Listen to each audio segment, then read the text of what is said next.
सांगने आम समस्ते मन रखा पड़ो लोभर परिणाम सब खराब हुए किपरि दिने बहुत जोरे झड़ आसला झड़े बहुत बड़ शियाल गछटे भांगिकी धूलिसात हो गला से गछ तले गोटे अटोटे बसी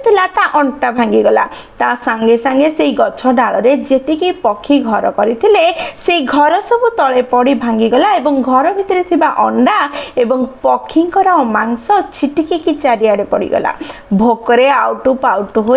गोटे बिलुआ से रास्ता दे जाउथला एते सारा मांस को देखी तार मुंड किसी काम कला नहीं हठात ता दोस्ती नदी कूल रे थिबा गोटे बेंग उपरे पड़िला सी भाबिला सर्वप्रथमे ए बेंगटी को खाईदेवी नचेत ए बेंग पानी रे डेंकी पळे जीवो मु ताको खाई परिबि नाही ए सब तो मरिकी छिटिकी के पड़िछे जेते बेले खाइले भी हबो एते सब खाद्य थिबा सत्वे से ताको छाड़ी से बेंगटी को खाइबा पई ता ऊपर को डेइला और बेंगटी डेंकी पानी भितर को पळेला एवं बिलुआटी से खसड़ा चिकणा बाली रे खसिकी पूरा गभीर पानी भितर को चलीगला और से बुड़ी की मरीगला सांग मैंने से निज लोभ को निज कंट्रोल रे रखा पड़ो जी लोभर शिकार हुए से परिशेष सब बड़े पश्चाताप ही करे तेणु लोभ को काबू न कले दुखी हेबे आको बुझीबार प्रयास करंतु। जय जगन्नाथ।